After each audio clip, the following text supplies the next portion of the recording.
Welcome back. Call money ముఠాలు చేసిన దారుణాలు ఒక్కొక్కటిగా వెలుగులోకి వస్తున్నాయి. బాధితులు ఇప్పుడిప్పుడే ధైర్యంగా ముందుకొచ్చి తమకు జరిగిన అన్యాయాల్ని వివరిస్తున్నారు. దర్యాప్తులో భాగంగా పోలీసుల దాడులు కొనసాగుతున్నాయి.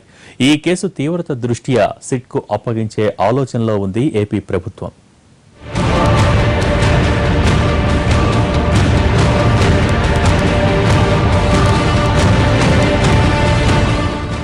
కాల్ మనీ దందా సాక్షిగా ఆత్మహత్యలు, పోలీసుల దర్యాప్తులో నమ్మలేని నిజాలు, గుండె తరుక్కుపోయేలా మహిళల కష్టాలు, ఏ శిక్ష వేసినా తక్కువేనంటున్న బాధితులు.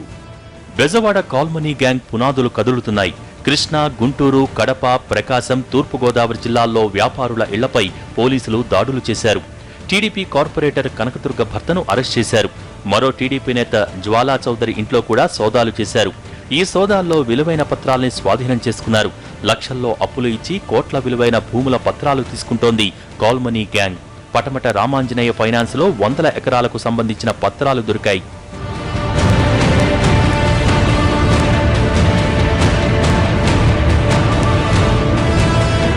తూర్పుగోదావరి జిల్లా అనపర్తిలో పెద్ద ఎత్తున పత్రాలు, ఖాళీ ప్రామిసరీ నోట్లు స్వాధీనం చేసుకున్నారు. భవానీపురానికి చెందిన వ్యాపారులు శ్రీనివాసరావు, షకీలాలను అరెస్ట్ చేశారు. కాల్ మనీకి సంబంధించి ఇప్పటివరకు పోలీసులకు 40 ఫిర్యాదులందాయి. A4 వెనిగళ్ల శ్రీనివాస్ ఇంకా సింగపూర్లోనే ఉన్నట్టు తెలిసింది. ఈ రాకెట్లో రాజకీయ నేతలతో పాటు ఎన్ఆర్ఐలు, కార్పొరేట్ డాక్టర్ల పెట్టుబడులు కూడా ఉన్నట్టు బయటపడుతోంది.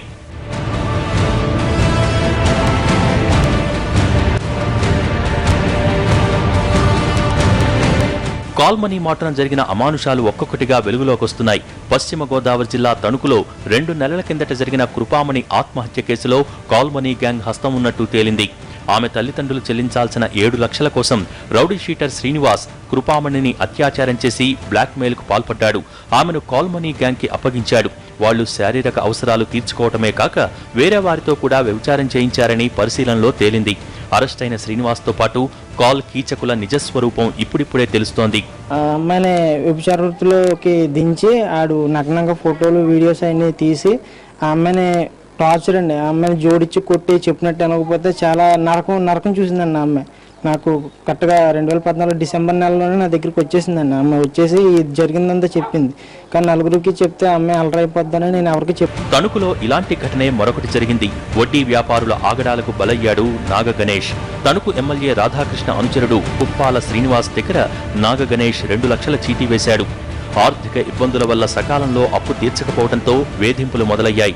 డబ్బులు ఇవ్వకుంటే భార్యా కూతుళ్లను అప్పగించాలని కాల్ మనీ గ్యాంగ్ గణేష్ ను బెదిరించింది. దీంతో ఎక్కడ పరువు పోతుందోనన్న భయంతో ఆత్మహత్య చేసుకున్నాడు గణేష్.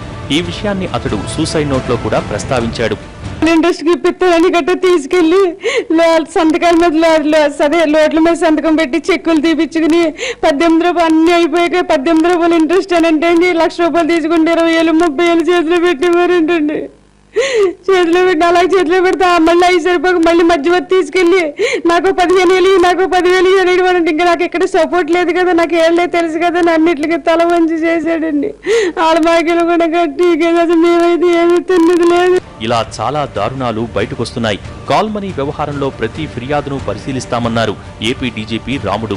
రుణం తీసుకున్న వారిని వేధిస్తే కఠిన చర్యలు తీసుకుంటామన్నారు. బెదిరింపులకు పాల్పడితే పీడీ యాక్ట్ కింద కేసులు నమోదు చేస్తామన్నారు. విజయవాడలోనే కాదు, స్టేట్ మొత్తంలో ఎక్కడ ఎవరు ఇన్వాల్వ్ అయినా కూడా వాళ్ళను వదిలిపెట్టే పరిస్థితి ఉండదు. అంటే ఇప్పుడు వడ్డీకి ఇచ్చుకోవడము నేరం కాకపోవచ్చు, కానీ వడ్డీకి డబ్బులు ఇచ్చి డబ్బులు కట్టలేనప్పుడు, ముఖ్యంగా ఆడవాళ్ళను డబ్బులు కట్టలేనప్పుడు నువ్వు లాడ్జికి వస్తావా అని పిలిచారంటే దానికి అంతకంటే ఘోరమైన నేరం ఇంకోటి ఉండదు.